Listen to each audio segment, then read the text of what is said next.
decades of occupation has brought nothing but misery to most Afghans, there's a layer that have collaborated with the United States who have done pretty well, to put it mildly. 2 congressmen want an investigation of Ashraf Ghani, the president who just fled. Apparently, he took $169 million with him. He's now got asylum in the United Arab Emirates, a country known for its, shall we say, hospitality. It's too easy for officials to buy property in Dubai anonymously. There is no information available to help identify violations. More transparency is needed.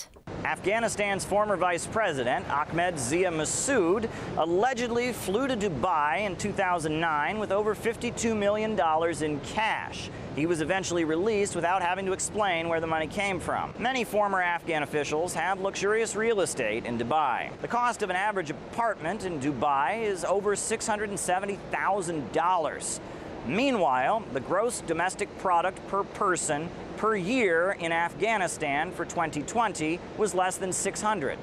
Afghan corruption has been going on for decades and did not start with America. But rather than trying to fix this eye-watering graft, the United States poured gasoline on the fire. Our biggest single project, sadly and inadvertently of course, may have been the development of mass corruption. Once it gets to the level I saw when I was out there, it's somewhere between unbelievably hard and outright impossible to fix it. This is nothing new for U.S.-aligned regimes. The U.S.-backed Saigon government in South Vietnam was notorious for corruption, and that probably contributed to the overall victory of the communists. Nye said he was convinced that Mr. Thieu had succeeded in removing from the country a substantial portion of South Vietnam's estimated total of 26 tons of gold reserves. Former aide says Thieu, profiting by control of corrupt regime, left Vietnam a billionaire. Now, Saigon and Kabul have fallen, but the USA still has its buddies around the world. Take the Karzai family that rules Iraqi Kurdistan. The family spent $50 million on Beverly Hills mansions alone.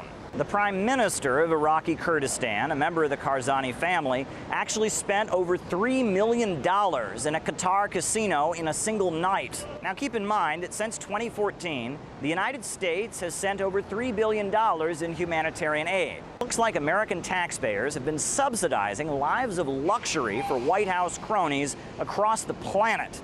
While the infrastructure of the United States is decaying and falling apart, in some cases literally, and the U.S. economy creaks, we now have a situation where the government is handing out cash all over the world to notoriously corrupt people.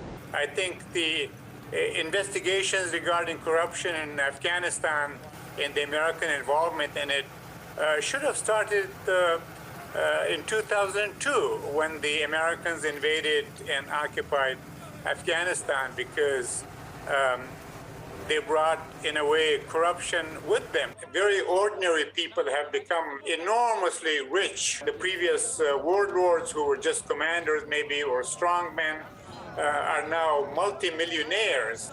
Only 2% of the aid gets to the target population. Most of the other money leaves Afghanistan either through contracts by Americans and foreigners or through simple theft, corruption, and kleptocracy.